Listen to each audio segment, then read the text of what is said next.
খুব সহজে নিজের বাসায় কিভাবে বিয়েবাড়ির স্টাইলে রোস্ট তৈরি করে খাবেন আজকে আমি আপনাদের সেটাই দেখাবো, যেটা খেতে বিয়েবাড়ির থেকে একটুও খারাপ লাগবে না।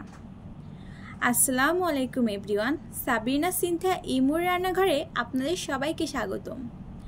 আশা করি সবাই অনেক ভালো আছেন আর আমি আল্লাহর রহমতে অনেক ভালো আছি।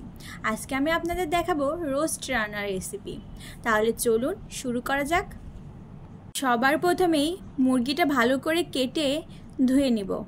তারপর সামান্য হলুদ, লবণ আর মরিচের গুঁড়া দিয়ে মুরগিটা আধা ঘন্টা 1 ঘন্টার জন্য মেরিনেট করতে দিব। আপনার হাতে যদি সময় না থাকে তাহলে সঙ্গে সঙ্গে ভেজে নিলে কোনো সমস্যা নেই। তারপর চুলায় প্যান বসিয়ে সামান্য তেল দিব। তেলের ভিতরে মুরগির মাংসটা আস্তে আস্তে করে একটা করে দিয়ে দিব। আর অবশ্যই খেয়াল রাখবেন তেলটা যেন বেশি গরম না হয়। বেশি গরম হলে আপনার হাতে ছিটে আসতে পারে। তেলটা যখন মাঝারি গরম হবে তখনই মুরগিটা দিয়ে দিতে হবে। খেয়াল রাখবেন যেন মুরগিটা বেশি ভাজা না হয়ে যায়, হালকা বাদামি করে ভেজে নিতে হবে। তারপর মুরগিটা উঠিয়ে ওই তেলের ভিতরেই কুচি কুচি করে কাটা পেঁয়াজগুলা দিয়ে দিব বেরেস্তা করার জন্য। পেঁয়াজগুলা ভালো করে বাদামি কালার করে ভেজে নিব। ভেজে নেওয়া হয়ে গেলে একটা পাত্রে উঠিয়ে নিব। আর ওই তেলের ভিতরেই আগে থেকে বেটে রাখা কাঠবাদাম বা কাজু বাদাম দিয়ে দিব। তারপর অল্প একটু পানি দিব, না হলে তেলটা ছুটে আসতে পারে। পানি দেওয়ার পরে আস্তে আস্তে রোস্ট করার জন্য মশলাগুলো দিয়ে দিব। জিরে বাটা, রসুন বাটা, আদা বাটা, পেঁয়াজ বাটা, ধনিয়া গুঁড়া, পরিমাণ মতো চিনি, মরিচের গুঁড়া একটু ঝাল ঝাল হওয়ার জন্য। আর আপনারা যদি মরিচের গুঁড়া না খেতে পছন্দ করেন তাহলে মরিচের গুঁড়া না দিলেও হবে, কিন্তু আমার কাছে একটু ঝাল ঝাল রোস্টই বেশি ভালো লাগে।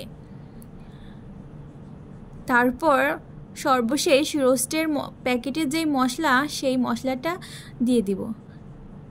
দিয়ে ভালোভাবে মশলাটা কষিয়ে নিব।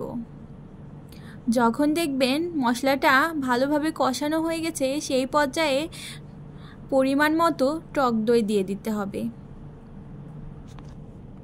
আমার টক দইটা দেওয়ার সময় স্কিপ হয়ে গেছে, সেজন্য আর দেখাতে পারলাম না। টক দই দিয়ে ভালোভাবে মশলাটা কষিয়ে নিতে হবে। তারপর দেখবেন যেই পর্যায়ে মশলার উপরে এইভাবে তেল উঠে আসছে সেই সময় আগে থেকে ভেজে রাখা মুরগিগুলা মশলার ভিতরে দিয়ে ভালোভাবে নাড়া দিতে হবে। আর মশলার সাথে ভালোভাবে মুরগিটা কষিয়ে নিতে হবে। তারপর যখন দেখবেন নিচে লেগে যাচ্ছে তো সেই পর্যায়ে পানিটা পরিমাণ মতো দিয়ে দিবেন। পানি দিয়ে মুরগিটা আবারও কষাতে হবে ভালোভাবে। যত ভালোভাবে কষাবেন রোস্টের স্বাদটা তত বেশি ভালো হবে। আপনার ইচ্ছে মতো রোস্টেরটা কষিয়ে ঝোলের পানি দিয়ে দিবেন।